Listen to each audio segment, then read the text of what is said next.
Item ಯಾವುದೇ ಇರಲಿ try ಮಾಡಿ ಆಚಿ ಚಿಕನ್ ಮಸಾಲಾ. ಮಂಗನಿಂದ ಮಾನವ ಅಂತಾರೆ. ಇದೀಗ ಇದೇ ಮಂಗಗಳಿಂದ ಮಾನವನಿಗೆ ಸಾಂಕ್ರಾಮಿಕ ಕಾಯಿಲೆ ಹರಡುವ ಭೀತಿ ಇದೆ.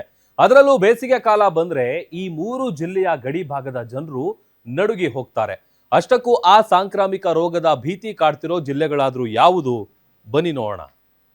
ಹಚ್ಚ ಹಸಿರ ಕಾನನ, ದಟ್ಟವಾದ ಕಾಡುಗಳನ್ನ ಹೊಂದಿರೋ 3 ಜಿಲ್ಲೆಗಳು, ಕಣ್ಣಾಡಿಸಿದಷ್ಟು ದೂರ ಕಾಣೋ ಹಸಿರ ಪರಿಸರ. ಮಲೆನಾಡ ಮಡಿಲು ಅಂದ್ರೆ ಚಿಕ್ಕಮಗಳೂರು, ಶಿವಮೊಗ್ಗ, ಉತ್ತರ ಕನ್ನಡ. ಈ ಜಿಲ್ಲೆಗಳಲ್ಲಿ ಬೇಸಿಗೆ ಬಂದ್ರೆ ಮಂಗನ ಕಾಯಿಲೆಯ ಆತಂಕ ಪರಿಸರವಾಸಿಗಳನ್ನ ಕಾಡತೊಡಗುತ್ತೆ. ಮೈಯೆಲ್ಲ ಕಣ್ಣಾಗಿದ್ರೂ ಮಂಗನ ಕಾಯಿಲೆ ವಕ್ಕರಿಸ್ತಾ ಇದೆ.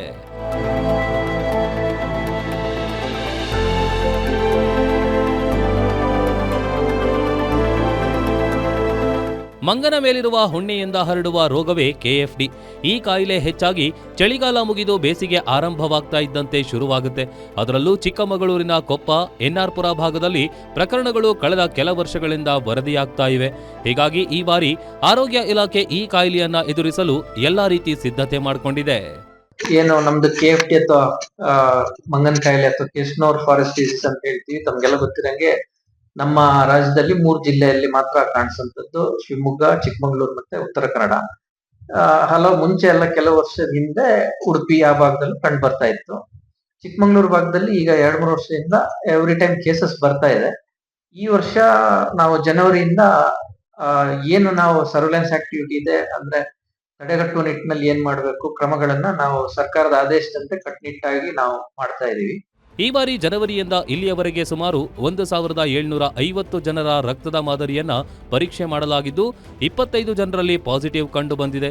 ಇನ್ನು ಚಿಕಿತ್ಸೆಗೆ ಒಳಪಟ್ಟ ಎಲ್ಲರೂ ಗುಣಮುಖರಾಗಿದ್ದಾರೆ ಎಂದು ಆರೋಗ್ಯ ಇಲಾಖೆ ಅಧಿಕಾರಿಗಳು ಮಾಹಿತಿ ನೀಡಿದ್ದಾರೆ. ನಮ್ಮಲ್ಲಿ ಜನವರಿಯಿಂದ ನಾವು ಒಟ್ಟು 1750 ಜನಗಳ ರಕ್ತ ಮಾದರಿಯನ್ನ ಕಲೆಕ್ಟ್ ಮಾಡಿದೀವಿ. ಅದರಲ್ಲಿ 25 ಜನ ಪಾಸಿಟಿವ್ ಬಂದಿದೆ. ಅದರಲ್ಲಿ 24 ಜನ ಗುಣಮುಖರಾಗಿದ್ದಾರೆ.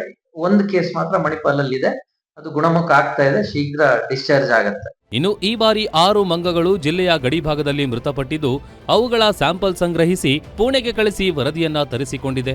ಕಾಡಂಚಿನ ಗ್ರಾಮಗಳಲ್ಲಿ ಅರಿವು ಮೂಡಿಸುತ್ತಿರುವ ಆರೋಗ್ಯ ಇಲಾಖೆ ಪ್ರಾಥಮಿಕವಾಗಿ ಜ್ವರ ಅಥವಾ ಜಾಯಿಂಟ್ ಪೇನ್ ಕಂಡು ಬಂದ್ರೆ ತಕ್ಷಣ ಪ್ರಾಥಮಿಕ ಆರೋಗ್ಯ ಕೇಂದ್ರಕ್ಕೆ ತೆರಳುವಂತೆ ಸೂಚಿಸಿದ್ದಾರೆ.